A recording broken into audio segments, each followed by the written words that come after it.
Welcome to bird media. నేను మీ పవన్ కృష్ణమూర్తి. మనస్తత్వ శాస్త్ర నిపుణులు అంటే మానసిక వికాసం కోసం క్లాసెస్ చెప్పేవాళ్ళు అప్పట్లో పెద్దవాళ్ళు చెప్పిన మాట ఒకటి చెప్తూ ఉంటారు. ఏంటంటే, నీ ఫ్రెండ్స్ ఎవరో చెప్పు, నువ్వు ఎలాంటి వాడువో నేను చెప్తాను అని. సో యాజ్ ఇట్ ఈజ్ అవే మాటలు ఈరోజు రాజకీయాలకు కూడా సరిపోతాయి. ఇప్పుడున్నటువంటి పాలకులు ఎలా ఉన్నారు, వారి చుట్టూ తిరిగే వ్యవస్థ కూడా అలాగే ఉంటుంది. గత 2 దశాబ్దాల తెలుగు రాష్ట్రాల రాజకీయాలను ఒకసారి మనం పరిశీలిస్తే అధికారులు అధికార సంబంధం ఎక్కడో సేవ ధర్మం నుంచి స్వార్థ రాజకీయాల దిశగా మళ్ళీపోయినట్లు అనిపిస్తుంది. ప్రజల కోసం పనిచేయాల్సినటువంటి సివిల్ సర్వెంట్స్ కొన్నిసార్లు రాజకీయ ప్రయోజనాల బరువు బాగా మోస్తూ, ఆ సందర్భాలన్నీ మనకు తెలిసినవి, కొత్తగా చెప్పక్కర్లేదు. ఎన్నో పేర్లు ఉన్నాయి. అధికార వ్యామోహం రాజకీయాల్లో కొత్తదా అంటే కానే కాదు. కానీ పాలకులు లక్ష్యాల కోసం అధికారుల బలహీనతలను ఉపయోగించుకుంటున్నారన్న విమర్శలు తరచూ వినిపించాయి. ముఖ్యంగా వైఎస్ జగన్మోహన్ రెడ్డి నాయకత్వ కాలం చుట్టూ ఈ చర్చ ఎక్కువగా ఉంటుంది. చట్టపరమైనటువంటి పరిమితుల కన్నా బాస్ కోరికే ధర్మం అన్న భావన పెరిగితే సంతకాలు చేయడం సులభం. దాని ప్రభావం మాత్రం దీర్ఘకాలంలో బయటపడుతుంది అనేది ఇప్పుడు బయటకు వస్తున్నటువంటి అనేక సంఘటనల్లో ఉన్నటువంటి వాస్తవం. ఒకప్పుడు చాలా గౌరవనీయ స్థానాల్లో ఉన్నటువంటి కొంతమంది అధికారులు ఇప్పుడు కోర్టు ప్రక్రియల మధ్య చిక్కుకుపోయిన దృశ్యాలు అందరికీ తెలిసినవే. ఇందులో రమాకాంత్ రెడ్డి దగ్గర నుంచి తీసుకుంటే సునీల్ నాయక్ వరకు కూడా ఒక్క పేరని లేదు. ఇక్కడ పేర్లు చెప్పుకుంటూ వెళ్తే మనకి టైం అనేది సరిపోదు. అందులో చీఫ్ సెక్రటరీలుగా పనిచేసినటువంటి వాళ్ళు ఉన్నారు, ఐపీఎస్లు ఉన్నారు, ఐఏఎస్లు ఉన్నారు, ఎంతోమంది.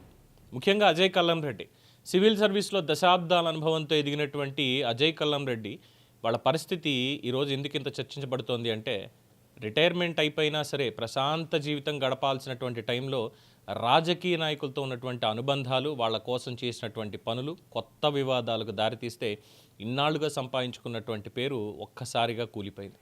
వ్యవస్థను నడిపించాల్సినటువంటి మేధస్సు రాజకీయ జెండాకి పరిమితమైతే చివరికి వ్యక్తిగత ప్రతిష్టకి భారం అయిపోతుంది కదా. అదే ఉంది. సో ఇక్కడ రాజకీయాల్లో వినిపించేటువంటి మాట ఒకటి, నిర్ణయాలు తీసుకునే సమయంలో అందరూ ఒకే పడవలో ఉన్న చిక్కుల్లో పడే టైంకి మాత్రం బాధ్యతలు వేరేలా ఉంటాయి అనేటువంటిది. నేనేం చెప్పలేదు, వాళ్ళే నిర్ణయం తీసుకున్నారు అన్నటువంటి వాదన రాజకీయ నిఘంటువులో కొత్తదేం కాదు. కానీ దాని భారం అంతా ముయ్యాల్సి వచ్చేది అధికార యంత్రాంగానికి అనేటువంటి చర్చలు ఇప్పుడు మనం చూస్తూనే ఉన్నాం. ముఖ్యంగా ముఖ్యమంత్రి చెప్పారు చేసేయండి అని. కానీ సివిల్ సర్వీస్ అధికారులు ఏం చెప్పాలి? సార్, దీంట్లో సాధ్యాసాధ్యాలు ఉంటాయి, చెయ్యగలము లేదు అనేది అర్థమయ్యేలా చెప్పాలి. అవసరమైతే కొన్నింటికి ఎండ్ కార్డు కూడా వేసేయాలి. కానీ అధికారులు అలా చేయలా. జీ హుజూర్ అన్నారు. ఐఏఎస్లు ఐపీఎస్లు కూడా ఎలా అయిపోయిందంటే పరిస్థితి వాళ్ళకి వైఏఎస్లు వైపీఎస్లు అన్నట్టుగా అయిపోయింది. వాళ్ళకి ఏదున్నా సరే వాళ్ళ అధికారం కోసం ఏం చెప్తే అది చేశారు. ఈ పరిణామాల మధ్య ఒక స్పష్టమైన సందేశం మాత్రం వెలుగులోకి వచ్చింది. ఏంటంటే, ఈ తాత్కాలిక పోస్టింగ్లు, వాటి ప్రభావం, అనుకూలతలు ఎంత ఆకర్షణీయంగా ఆ మూమెంట్కి మనకు అందంగా కనిపించినా చట్టబద్ధత అధికారికి నిజమైనటువంటి రక్షణ. అధికారులు పాలకులకు కాకుండా రాజ్యాంగానికి విధేయులై ఉండాలన్నటువంటి సూత్రం కేవలం పుస్తకాల్లోనే కాదు, ప్రాక్టికల్ జీవితంలో కూడా చాలా కీలకమైనటువంటిది.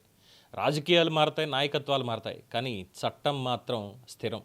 ఎందుకంటే పాలకులు 5 ఏళ్లకు ఒక్కసారి మారచ్చు, కానీ పాలనాధిపతులు వాళ్ళు మాత్రం 5 ఏళ్లకు ఒక్కసారి మారరు. మేబీ ట్రాన్స్ఫర్లు ఉండొచ్చు, కానీ అదే వ్యవస్థలో ఉంటారు, అదే గవర్నమెంట్. ఇక చివరికి గౌరవం నిలబెట్టేది పదవి కాదు, వ్యవస్థ పట్ల ఉన్నటువంటి నిబద్ధత. పాలకులు వ్యవస్థని గౌరవిస్తేనే అధికారులు కూడా గౌరవించబడతారు. లేకపోతే అది సేవ కానే కాదు, కేవలం బానిసత్వంగా మారే ప్రమాదమే అని చెప్పి చాలామంది విశ్లేషకులు చెప్తున్నారు. ఎన్ని పేర్లను ఉదాహరిస్తాం? ఒక్క పేరని చెప్పడానికి ఏమైనా ఉందా? లేదు. ఇప్పటికీ కూడా అదే బానిసత్వంలో ఉండి ఈ ప్రభుత్వానికి ఇబ్బంది కలిగేలా ప్రయత్నిస్తున్నటువంటి అధికారులు ఉన్నారు. ఎస్, ప్రజలు చెప్పుకుంటున్నటువంటి మాటే. ఎక్కడ చూసినా సరే ఇంకా మాట్లాడితే, సార్ ఆ రోజు జరిగినటువంటి దాంట్లో ఇంతే, ఇప్పుడు ఇంకా ఎక్కువ చేసుకోవచ్చని సలహాలు ఇచ్చి తప్పుదోవ పట్టించేటువంటి అధికారులు కూడా చాలామంది ఉన్నారు అనేది జనబాహుళ్యంలో వినిపిస్తున్నటువంటి మాట. మరి ఈ బానిసత్వానికి ఎండ్ కార్డ్ అనేది లేదా? ఉంది.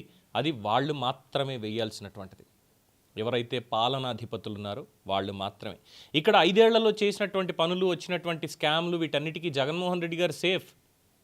నేను చెప్పినప్పుడు వాళ్ళు చెప్పాలి కదా అది తప్పని, నేను చెప్పానని చేసేస్తారా అన్నటువంటి ఒక్క మాట అంటాడంతే ఆయన.